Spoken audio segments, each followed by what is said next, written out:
Have you ever wondered what could be the potential benefits of microdosing magic mushrooms? Welcome to the intriguing world of microdosing, where the magic of mushrooms is harnessed in small doses. This practice, growing in popularity, invites us to explore new frontiers of the mind. Whether you've just stumbled upon the concept or your curiosity has been piqued, we're here to satisfy your intrigue. So, buckle up as we journey through the realm of the microscopic. Let's delve into some frequently asked questions about microdosing. So, what exactly is microdosing? Well, the term micro in microdosing indicates that we're dealing with very small quantities. We're talking about a subperceptual amount of a psychedelic substance such as magic mushrooms. This means the dose is low enough that the typical effects associated with psychedelics, the visual distortions, the intense emotional shifts, aren't part of the experience. Now, if you're wondering why anyone would want to take a psychedelic and not trip, well, that's where the real beauty of microdosing comes in. It's not about seeking an altered state of consciousness, but rather about subtly enhancing your normal state. Microdosing has been linked to a range of benefits. Some report improved cognitive function, sharper focus, and increased creativity. Others note enhancements in their emotional understanding, their empathy, and their overall mental well-being. And here's the kicker. Because the dose is so small, these benefits can often be enjoyed without any significant disruption to your regular routine. You can go about your day, work, study, socialize, while potentially experiencing these little boosts. So, is it about seeing dragons or melting walls? No. Microdosing is more about feeling enhanced, not altered. It's about tapping into a slightly more vibrant, creative, and thoughtful version of your everyday self. That's the micro in microdosing. You might be surprised to know that microdosing isn't a new phenomenon. The use of psychedelic substances for spiritual, therapeutic, and even recreational purposes spans thousands of years across various cultures. Indigenous tribes in Central and South America, for instance, have long utilized plants like peyote and ayahuasca in traditional healing ceremonies. In ancient Greece, the Eleusinian mysteries incorporated a psychedelic brew known as kykeon. Fast forward to the mid-20th century, we see the first scientific wave of interest in psychedelics, with substances like LSD and psilocybin mushrooms gaining attention for their potential therapeutic benefits. However, stigma and legal restrictions led to a decline in research. In recent years, there's been a resurgence with the practice of microdosing, taking subperceptual amounts of a psychedelic substance, emerging as a trend among Silicon Valley techies, creatives, and more. Despite its ancient origins, microdosing has found a home in the modern world. What conditions can microdosing potentially treat? This is a question that has piqued the interest of scientists and researchers all around the globe. Microdosing, particularly with magic mushrooms containing psilocybin, is currently being researched for its potential therapeutic benefits in treating a variety of mental health conditions. Depression, for instance, is one such condition. Preliminary studies suggest that microdosing psilocybin could potentially reset the brain's circuitry and offer relief from depressive symptoms. Similarly, anxiety, another widespread mental health disorder, is also under the microscope. Some users have reported reduced anxiety levels and an improved sense of well-being from microdosing. Post-traumatic stress disorder, or PTSD, is another area of interest. Researchers are exploring whether microdosing can help to rewrite traumatic memories and reduce the distress they cause. Attention deficit hyperactivity disorder, more commonly known as ADHD, is also being examined. There's a growing interest in whether microdosing can enhance focus and productivity, potentially offering an alternative approach to traditional ADHD medications. But it's not just mental health conditions. Some users have reported enhanced creativity, improved mood, and increased energy levels. These anecdotal reports have sparked interest in the potential for microdosing to enhance general well-being and cognitive function. However, it's crucial to note that while these reports are encouraging, they are primarily anecdotal at this time. The scientific research is still in its infancy, and much of it is based on self-reported data.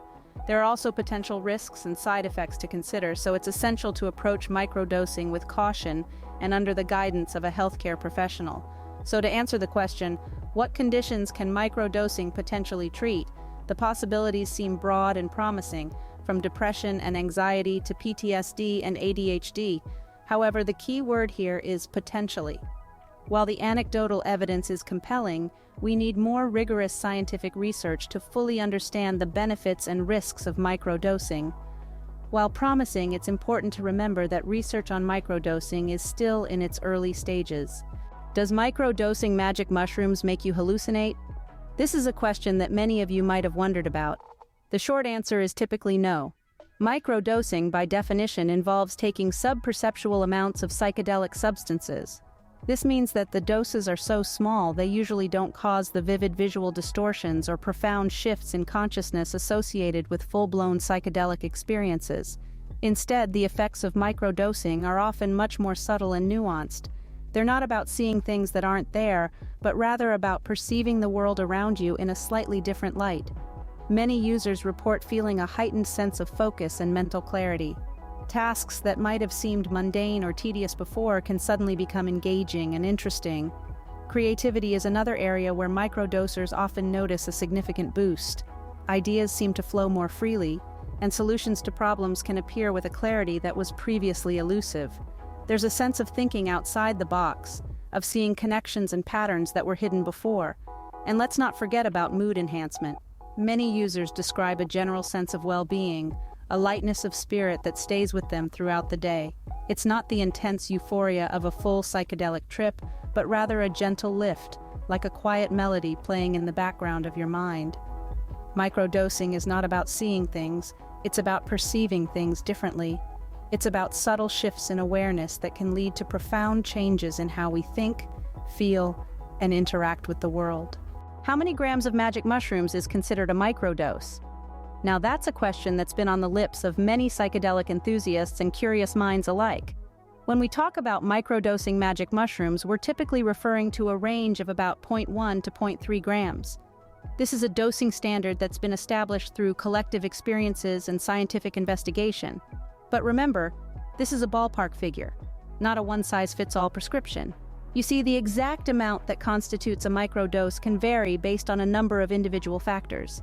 These can include your body weight, metabolism, psychological disposition, and even your personal sensitivity to psilocybin, the active compound in magic mushrooms. Think of it this way. Just as each person has a unique response to caffeine, alcohol, or even spicy food, so too does each person have a unique response to psilocybin. What might be a whisper of an effect for one person could be a shout for another. So, when determining your microdose, it's crucial to start small and gradually increase the dose, observing how your body and mind respond each time. This mindful approach ensures you find the sweet spot that works best for you, without crossing into the realm of a full-blown psychedelic experience. Remember, microdosing is an individual journey, and what works for one person may not work for another. Can microdosing magic mushrooms treat narcissism? Now that's a question that has been echoing in the psychedelic communities and scientific circles alike. Narcissism, a personality disorder characterized by a grandiose sense of self-importance, a lack of empathy for others, and a need for excessive admiration, can be deeply ingrained and challenging to treat. But as we delve into the realm of psychedelics, specifically magic mushrooms and their active component psilocybin, we're beginning to explore new possibilities. Early research and anecdotal evidence suggest that these substances could provide a fresh perspective, helping individuals to see beyond their inflated self-image. This isn't entirely surprising. After all, psychedelics are known for their ability to dissolve the ego, to break down the barriers we build around ourselves. In a controlled and supportive environment, these substances can facilitate deep introspection and self-awareness, potentially allowing individuals with narcissistic tendencies to recognize and reassess their behavior. However, it's crucial to note that this is a new frontier in psychedelic research. While the theories are compelling, they're based on a relatively small body of evidence. The links between psychedelics and personality disorders are still largely theoretical and require robust scientific investigation. Some studies have shown promising results, but they're preliminary. For instance, a study conducted in 2022 suggested that psilocybin-assisted psychotherapy could help with various personality disorders. But the participants in this study were small and the effects were measured in a very controlled setting. So, what does this mean for the future? Well, it's far too early to say. The potential of psychedelics to treat personality disorders, including narcissism, is undoubtedly intriguing, but it's a complex issue that can't be solved with a simple yes or no. Psychedelics are powerful substances that can have profound effects on the mind. Their use in treating mental health disorders should always be guided by trained professionals, and individuals should not attempt to self-medicate without proper guidance. While the potential of psychedelics to treat personality disorders is intriguing, it's important to approach this topic with caution and skepticism.